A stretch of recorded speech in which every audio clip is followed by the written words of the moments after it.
안녕하세요. 장창창 TV 유튜브입니다. 60대 창, 70대도 창창, 80대는 장창창. 100세 시대를 살아가는 소소한 일상 속에 삶의 지혜를 나누는 장창창 TV 유튜브 시간입니다. 네, 오늘의 주제는 암, 허투루 손대지 마라. 어떤 얘기를 필자는 하고 있는가 한번 여러분과 함께 생각해 보는 시간을 갖도록 하시죠.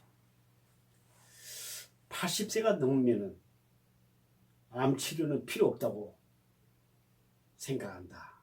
필자는 이렇게 단호하게 얘기를 하고 있습니다.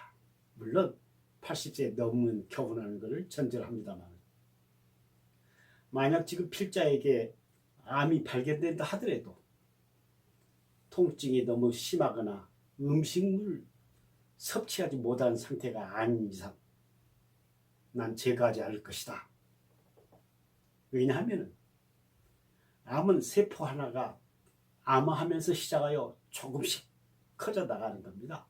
보통 1cm 정도의 크기의 종양이 되려면 무려 10년 정도가 걸린다고 해요. 만약 전이 되는 암이라면 그 10년 사이에 반드시 전이가 일어나기 때문이다. 이미 10년 동안에 다른 전이가 진행되었다는 얘기죠. 그래서 1cm 크기로 발견해서 행운인 것이 아니라 이때는 이미 어딘가로 전이 된 상태이지만 너무 작아서 발견하지 못하고 있을 뿐이다. 이렇게 얘기를 하고 있어요. 흔히 암이 3년 후에 재발했습니다.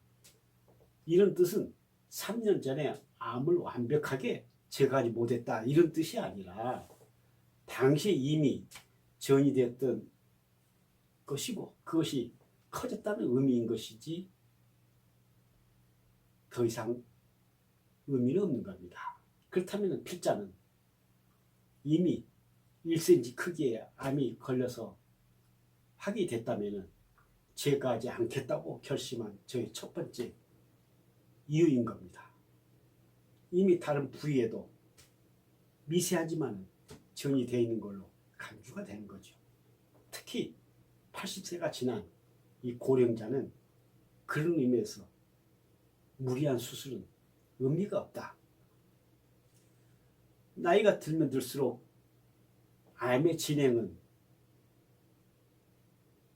속도가 굉장히 완만하게 느려지고 또 쉽게 전이 되지 않기 때문입니다. 그러므로 허투루 손대는 것보다는 지켜보는 편이 훨씬 더 낫다.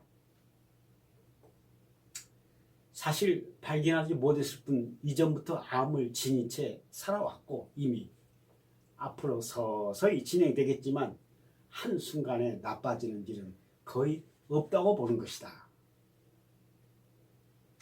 암 치료는 간단하지 않습니다. 수술이든 화학적인 치료든 몸에 심각한 부담을 줄 수밖에 없습니다. 정확히 아셔야 됩니다. 체력은 크게 떨어지는 80세 이상의 고령자는 평소 생활로 되돌아가지 못할 확률이 높습니다.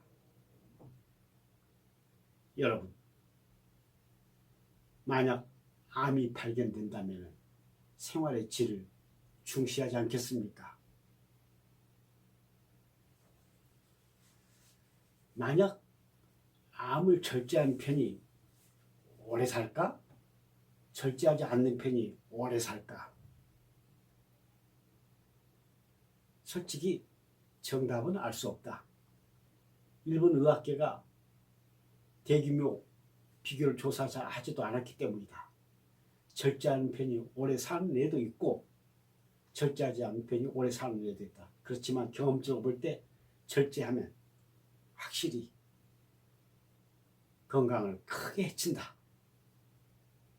대부분 암과 더불어 장기의 일부까지도 함께 드러내기 때문이다. 예를 들면 위암의 경우 위를 절반에서 3분의 2 정도까지 절제하는 경우가 보통의 다반사다. 유방암도 마찬가지. 폐나 그 밖에 장기 수술도 마찬가지다. 젊어서는 몰라도 80세가 넘어서 장기를 절제하게 되면 확실히 평소 생활이 불가능해진다. 80세 이상의 고령자가 암 절제술을 받지 않는 편이 낫다는 이유는 또 있다. 고령일수록 다른 장기에도 이미 암이 있을 가능성이 높기 때문이다. 하나를 제거했다 해도 금방 또 다른 암이 발견될 가능성이 충분히 있기 때문에 그러한 것이다. 실제 욕구국가의 병원의 부검 결과 놀라운 사실이죠. 85세가 넘어서 암이 없는 사람은 거의 없었다.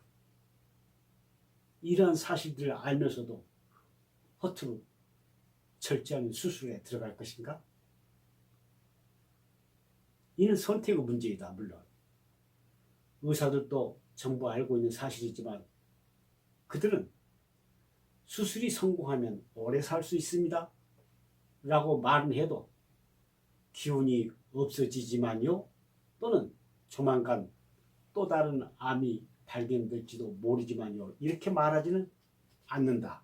왜냐하면 눈앞에 암을 도려내는 것이 전문 의사의 일이기 때문이다.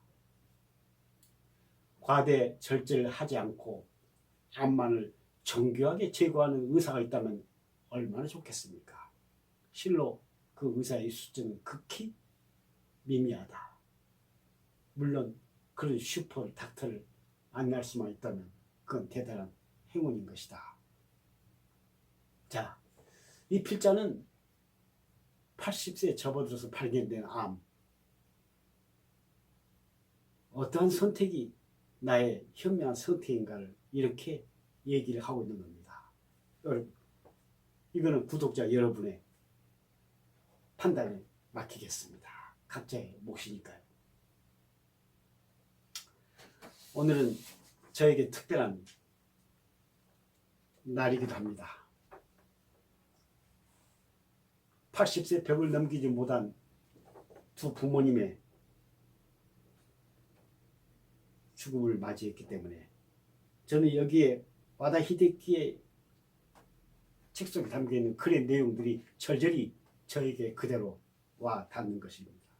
그렇기 때문에 이 책의 내용을 가지고 구독자 여러분과 함께 이런 시간을 갖는 의미를 갖고 있습니다.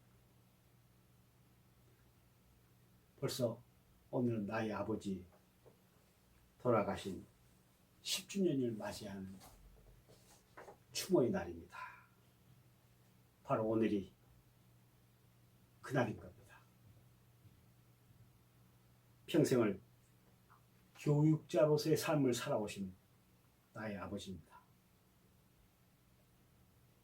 은퇴 이후에 사냥, 낚시,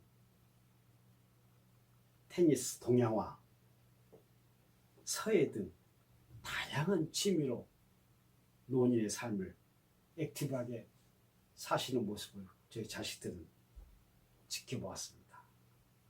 그러나 뒤늦게 찾아온 80세 대장암의 벽을 넘어서기에는 본인의 역부족이었습니다. 항상 일본의 의학서적을 곁에 두고 본인이 대장암 환자라는 사실 때문에 많은 책을 통해서 암과 더불어 살아가는 지혜를 터득하면서 평생을 마치신 분입니다. 물론 말년에는 암이라는 사실에 무기력한 생활이 이어지기도 했죠. 어느 날 서울 나들이를 오신 아버님께서 저의 손을 잡고 백화점을 방문할 시간이 있었습니다. 모처럼 서울 나들이인지라 멋진 중절모를 한번 사고 싶다는 아버지의 요청에 제가 모시고 자식된 돈으로서 좋은 선물을 사고자 했던 기억이 오늘따라 이렇게 생각이 나는군요. 그러나 지금은 그 중절모가 돌아가신 아버지 유품으로 남아 이렇게 제가 이 나이에 제가 사드린 유품의 모자를 제가 쓰고 다니면서 아버지의 체온을 느끼기도 합니다. 참 조그마한 자식의 선물을 그렇게 고마워하시면서 이곳저곳 친구들에게 자랑을 했다는 어머니의 전언입니다. 나의 아버지의 모자입니다.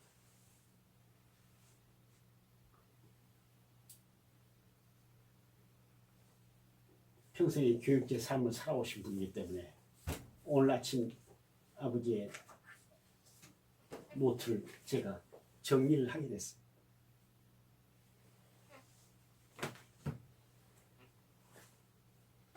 80이 넘은 아버지 유언이라는 글을 오늘 독자 여러분과 함께 나누고 싶습니다.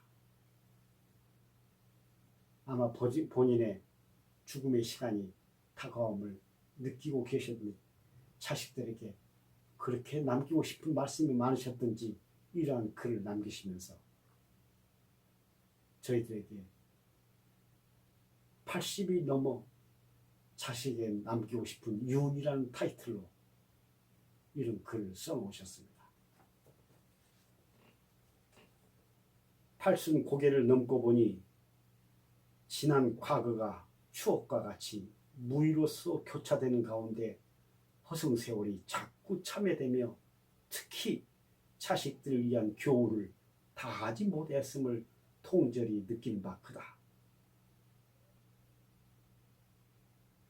평생을 저희들에게 훈계하고 타이르고 이르고 그것도 부족하셔서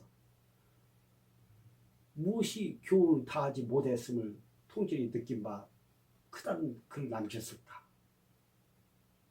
저희 새 자식에 대한 기대였겠죠.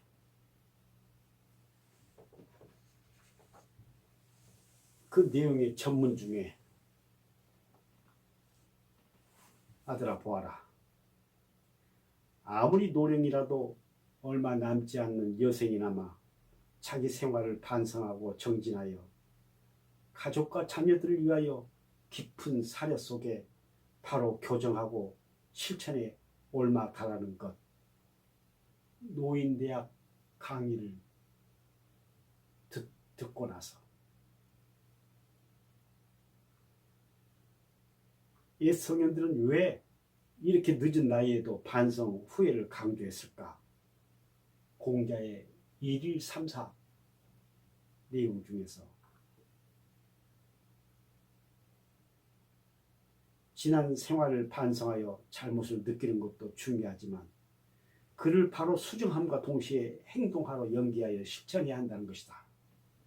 그러므로서 실수와 실패를 교정 내지는 보완 제9상으로 성공과 사업 성취의 계기로 삼아야 한다는 진리야말로 나의 여생에 대한 교훈이라기보다 자식들이 앞으로 살아가는 데 있어서 중요한 인생 좌우명이라고 생각되어 감히 이를 가지고 나의 유언이라 칭하여 일러주는 바이다.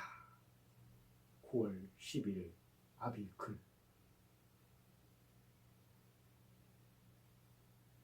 절절히 자식들의 성공과 사업의 성취를 위한 당부의 말씀을 이렇게 유언으로 남기신 겁니다. 오늘은 특별히 아버지의 10주기 추모하면서 마지막 순서를 마무리 지었습니다. 구독자 여러분 감사합니다.